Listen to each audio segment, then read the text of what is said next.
Bom dia, boa tarde, boa noite. Sejam bem-vindos a mais um vídeo do canal Povo Fala. E hoje eu estou aqui mais uma vez na Avenida Paulista em São Paulo para saber das pessoas o que elas acham sobre o candidato à presidência da República do Brasil, Fernando Haddad, do PT, Partido dos Trabalhadores.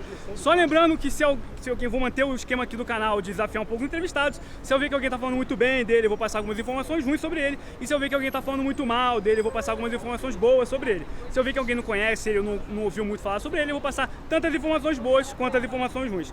E depois de muitos pedidos, muitas reclamações, eu finalmente me virei aqui e consegui não sei se dá pra ver aí, mas consegui um microfone lapela. Então dessa vez vocês vão poder ouvir as minhas perguntas, as informações que eu vou passar para os candidatos, e também eu não vou ter que ficar fazendo legenda para tudo que eu falar, o que é um saco. E por fim, também lembrar que nós temos vídeos no canal já sobre 7 outros candidatos, vídeos muito bons que vale a pena vocês assistirem. Então sem mais delongas, Fernando Haddad, vem comigo!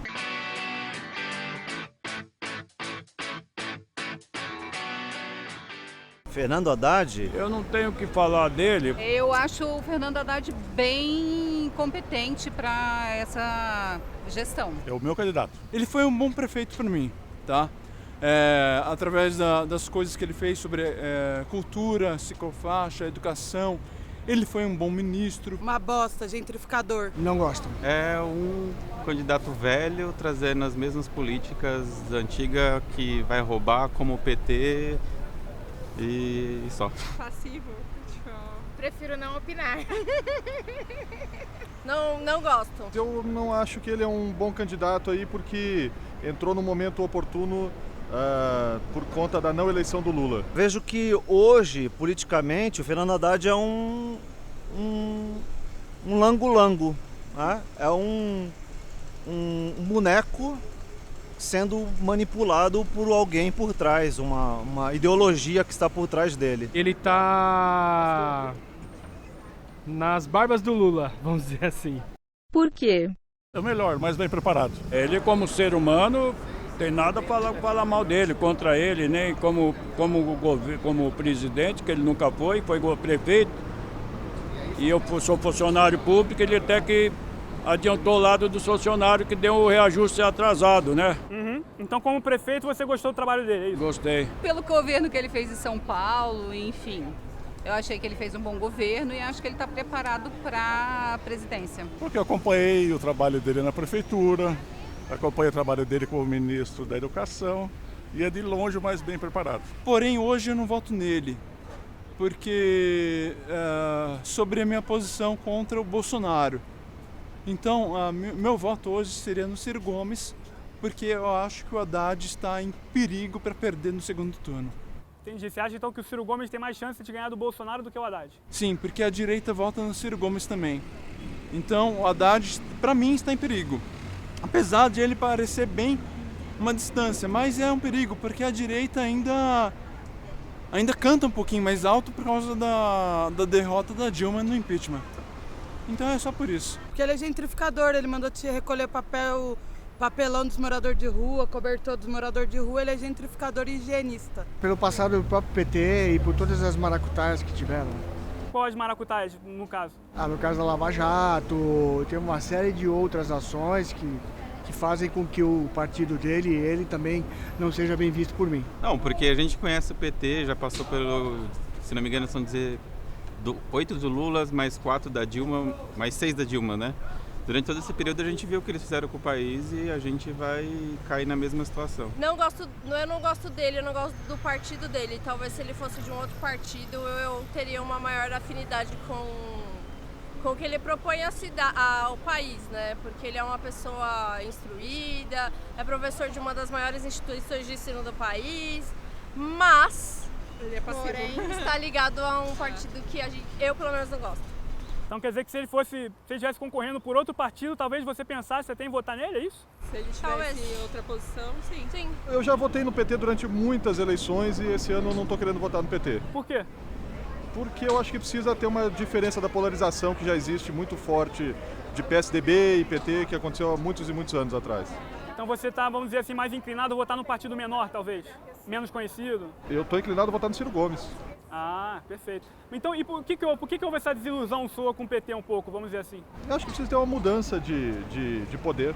Simplesmente isso. Eu acho isso porque as próprias frases apresentadas no plano de governo pelo seu partido têm demonstrado que ele tem sido uma indicação para ser um representante do Lula. Então, sendo um representante do Lula, ele não vai ter autonomia para fazer o que ele pensa fazer. Se bem que as suas ideologias têm sido parecidas com as mesmas dos últimos anos de governo. Então eu tenho percebido que o Lula tem comandado essa galera de fora aqui, então eu não vejo mudança em colocar o Haddad ou qualquer outro representante do PT. Quando ele foi prefeito aqui da cidade, eu acabei não vendo muita coisa interessante na gestão dele. E até tinha uma brincadeira numa rádio muito conhecida que eles entravam todo dia na agenda dele e a agenda dele só começava depois das 10h30, 11 da manhã. Então é um cara que, na verdade, não tem meu voto, é isso aí. Porque ele tem uma lei da Sutaco, que é uma lei para artista de rua, para artesão, que se você não tiver essa carteirinha da Sutaco, eles recolhem o seu material e ainda bota a polícia para te bater. E essa não é uma lei do Dória, é uma lei do Fernando Haddad. Posso te passar algumas informações sobre o Haddad rapidinho para você me dar uma opinião do que você acha? Não, tá legal. Já tô percebendo que a entrevista é a respeito do Haddad. Valeu. É a respeito do quê? Do Haddad. Não, essa entrevista é só sobre o Haddad, só que a gente tá fazendo um vídeo sobre cada candidato à presidência. Não, mas tá legal, já tô grato aí. Valeu, obrigado, falou. Tá bom, não quer me falar mais nada? Não, tá legal. Disse que achou o vídeo tendencioso e não deu autorização de imagem. Posso te passar algumas informações sobre ele rapidinho para você me dar uma opinião do que você acha? Pois não? Pode. Certo. Pode. Pode falar. Perfeito.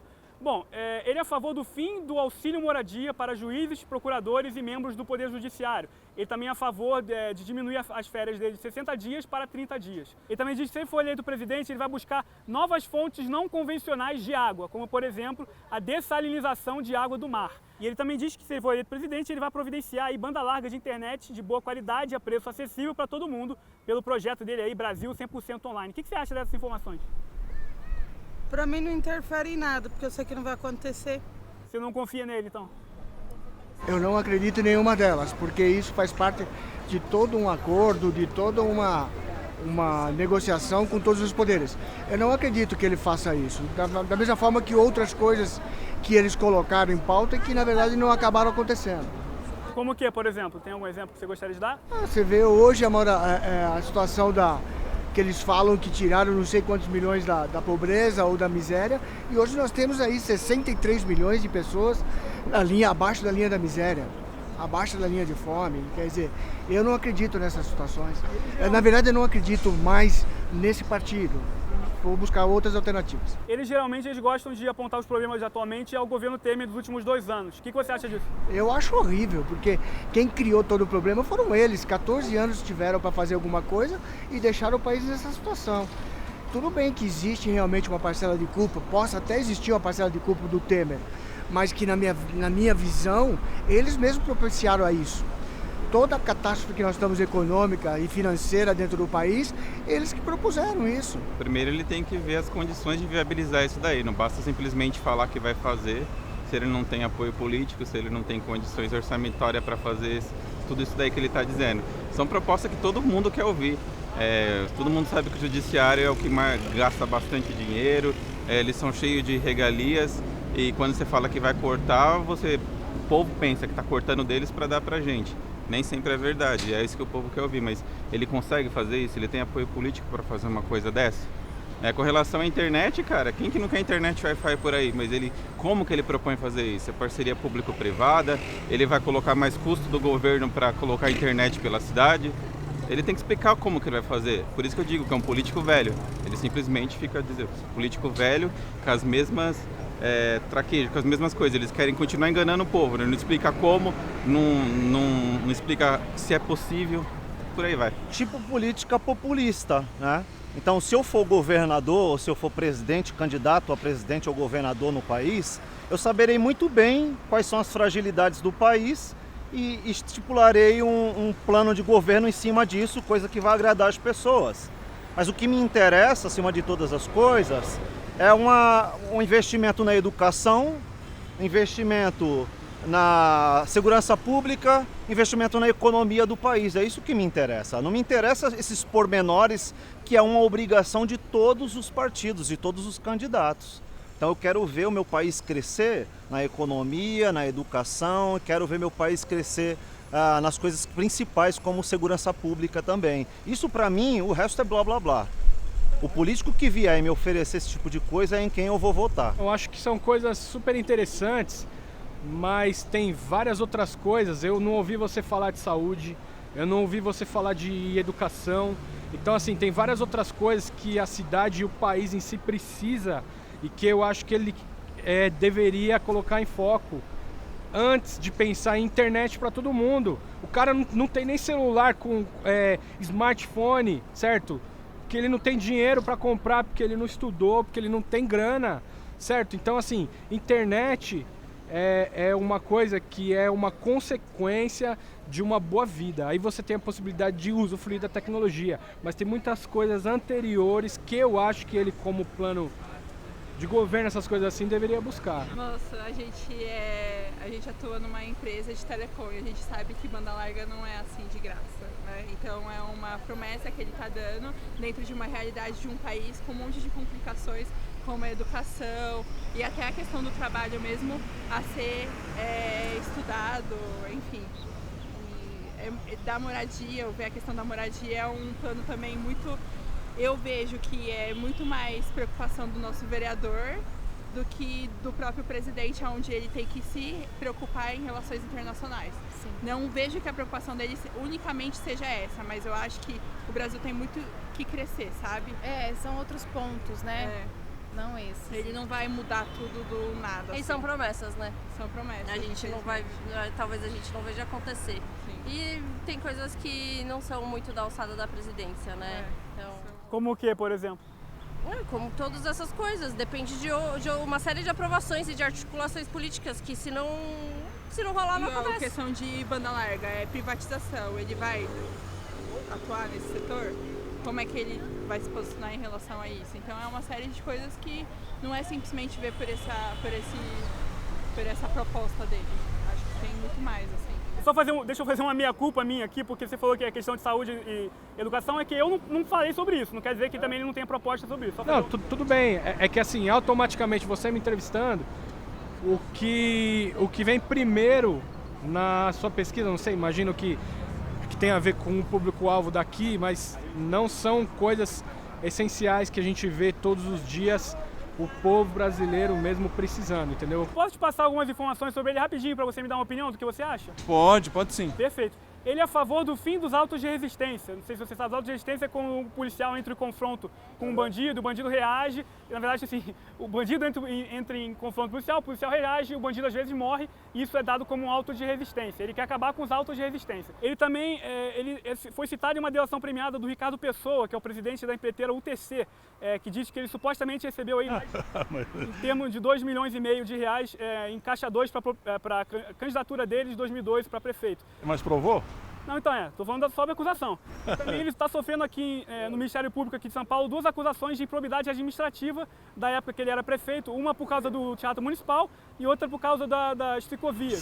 Sim, o Ministério Público de São Paulo é tucano. Você já viu esse ministério fazer alguma coisa contra o Alckmin, contra o Serra? Não. Então, o Ministério Público aqui não é sério. E também ele e o partido dele apoiam e queriam eleger, até no lugar dele próprio, um atualmente condenado em segunda instância, o ex-presidente Lula. O que você acha dessas informações? Complicadas, né? Porque não combina, não sei lá, não condiz, mas enfim, a gente está numa situação onde todo mundo tem algum problema, todo mundo tem alguma situação que já foi, que já é, enfim. Eu acho complicado o momento de uma maneira geral. Todos têm um passado péssimo na política. Não tem um da esquerda, outro da direita, outro socialista, outro não sei o que do marxista, outro da esquerda, da direita, mas eu acho que tudo tem um passado sujo na política. Acho que, não sei, para falar a respeito deles é difícil de entender qual é que é mais limpo, mais sujo, né? Mas eu não sei. Olha, cara, vamos resumir o papo. Sou contra totalmente a corrupção, claro. O Ciro Gomes, ele é ficha limpa, para mim, tá? Não voto no Bolsonaro pela posição política dele de arrogância, de favor às armas. Né? Você pode combater o crime de outras maneiras. Eu não posso dar uma porrada em você, tá? Sem motivo nenhum, tá? Então eu posso combater de outras maneiras. Eu não sei dizer agora, desculpa, eu sou leigo nesse assunto, mas nós podemos combater de outras maneiras. Corrupção existe, vai existir, e ainda no futuro, sendo Bolsonaro ou não presidente, ainda ele vai fazer a roubalheira dele. Me desculpe, essa é a minha opinião. Você tem que respeitar a Constituição. Tá certo? Então você tem que levar as últimas consequências. Quer dizer, você não pode prender ninguém em segunda instância sem dar recurso. Tá certo? Mas veja só, foi dado um golpe em 16, o impeachment da Dilma foi golpe, e o golpe ele culminaria com a prisão do Lula. A prisão foi feita, é isso. Perfeito. Mas então no caso do Lula você acha que então houve vamos dizer assim, um conluio entre os procuradores de Curitiba, o juiz Sérgio Moro e os juízes de segunda instância de Porto Alegre que também aumentaram a pena dele? Exatamente. É uma conspiração. De todas essas pessoas? De todas essas pessoas. Caramba, fica difícil acreditar na justiça então, né? Mas não é para acreditar em justiça. Não é exatamente. Acabou de dizer. Nós não temos justiça. Nós não temos justiça no Brasil. Nós temos um judiciário que ele é golpista, classista, sexista, racista e genocida. Já definiu seu voto? Ainda não. Não, eu voto nulo, para falar a verdade. Sempre vota nulo ou só dessa? Nulo. Faz uns 3 anos que estou começando a votar nulo. Já. Quem vai ser? Secreto. Já defini. Quer falar em quem vai ser? Posso, não tem problema. Pode falar. Hoje eu vou de Bolsonaro. Já. Quem vai ser? Bolsonaro. Brasil acima de todos, Deus acima de tudo. Não, ainda não. Estão em dúvida entre alguém ou estão completamente no branco? Eu tenho... Estou estudando. Mas eu sei em quem não votar, isso já é o começo. Bolsonaro. Não, com certeza. Eu acho que o Haddad é um deles que eu não votaria. É o Haddad. O Haddad e o Bolsonaro são Não. Então vocês estão completamente fora assim da polarização, né? Porque são os dois que estão liderando. Pois é. Deve ser porque a gente não faz parte da massa, né? Então tá tudo certo. Não. Tá em dúvida entre alguém ou não? Não, é porque eu não voto, eu sou anarquista. Ah, então você é contra a política em geral, é isso? Sim. Contra o Haddad, que é gentrificador, o Boulos, que é contra militante anarquista, que é contra os movimentos anarquistas, que é especulador imobiliário de gente pobre, periférica, entendeu? Sou contra o Jair Bolsonaro, que é machista, misógino, homofóbico.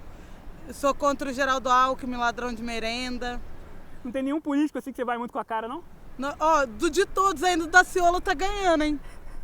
Por quê? Porque ele é o único que fala as coisas coerentes. Você já viu os vídeos do Daciolo agora na internet? Tá falando mais coerência do que o resto dos candidatos todinho.